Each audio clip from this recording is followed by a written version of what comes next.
siapapun juga, sebab engkau tidak mencari muka. Katakanlah kepada kami pendapatmu, bolehkah membayar pajak kepada kaisar atau tidak? Tetapi Yesus mengetahui kejahatan hati mereka. Ia lalu berkata, "Mengapa kamu mencobai aku, hai orang-orang munafik? Tunjukkanlah kepadaku mata uang untuk pajak itu."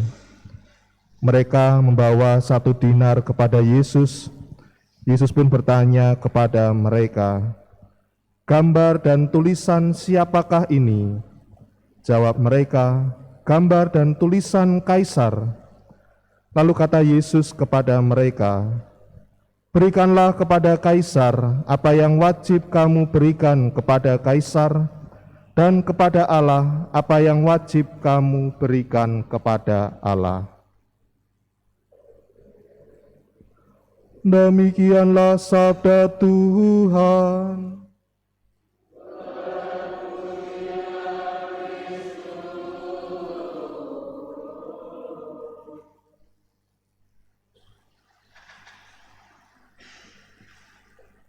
Saudari-saudara yang dikasihi oleh Tuhan Yesus, bangsa kita, bangsa Indonesia seringkali disebut sebagai bangsa religius.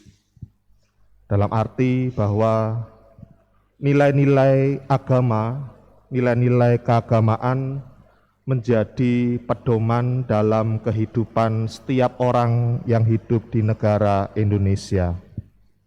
Dan itu tertuang dalam pembukaan Undang-Undang Dasar Negara Republik Indonesia tahun 1945.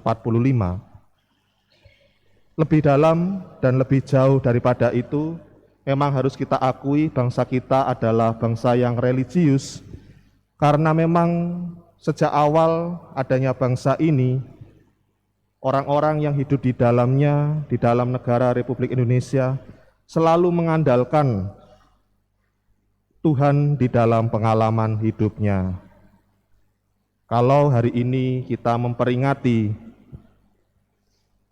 ulang tahun negara Republik Indonesia yang ke-78, saya bayangkan negara kita itu seperti bangsa Israel pada zaman dulu, di mana bangsa Israel pun dalam kehidupannya juga mengandalkan atau selalu mencoba mencari kehendak Tuhan di dalam setiap pengalaman hidup mereka.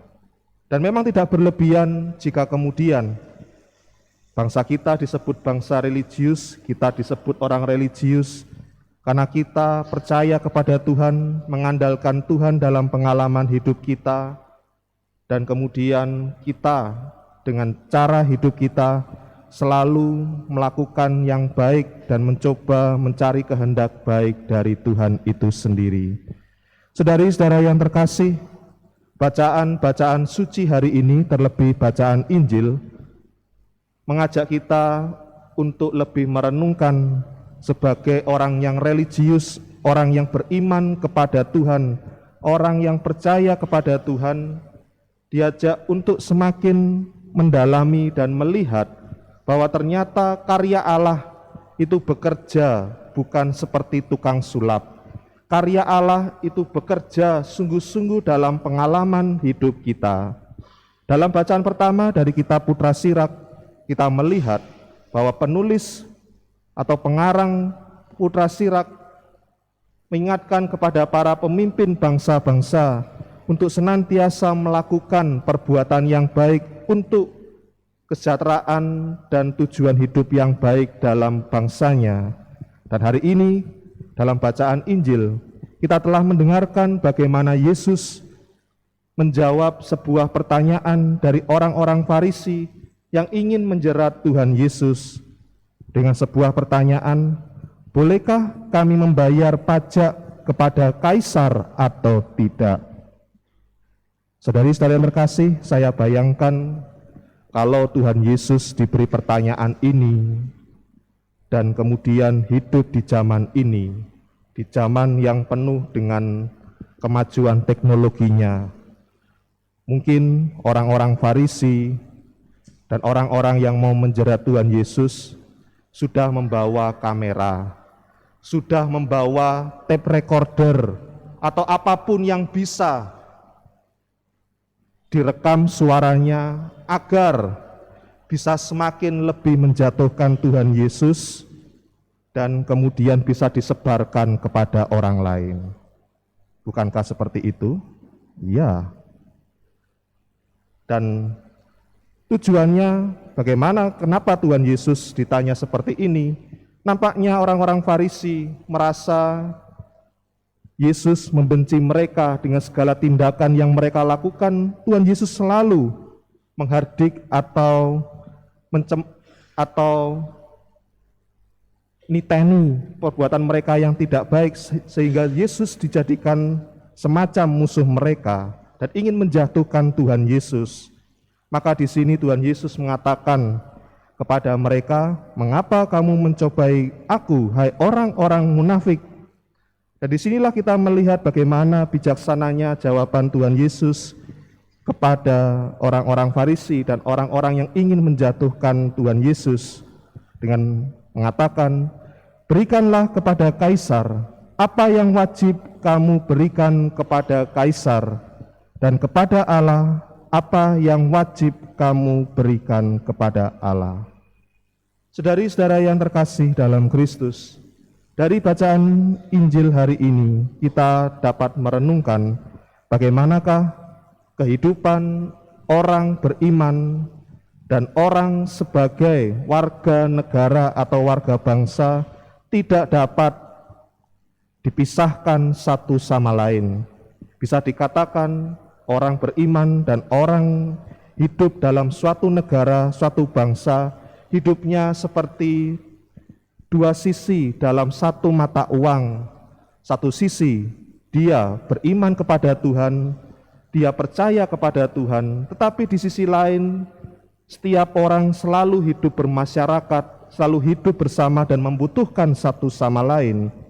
Maka di sini juga akhirnya kita disadarkan dan diajak untuk semakin lebih mencintai Tuhan di dalam pengalaman-pengalaman hidup kita, dan semakin mencintai bangsa kita dengan mencoba senantiasa menciptakan kehidupan yang rukun.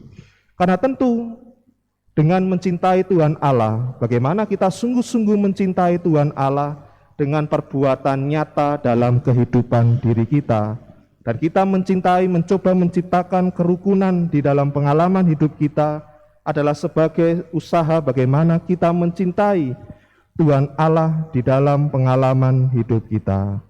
Saudari-saudari yang terkasih, hari ini kita merayakan Hari Raya Kemerdekaan Indonesia, di mana kemerdekaan negara Republik Indonesia, negara kita tercinta, tidak diperoleh dengan sebuah hadiah, tidak diperoleh dengan usaha yang mudah, tetapi diperoleh dengan usaha yang keras, dengan banyak jatuhnya para pahlawan yang membela negara kita.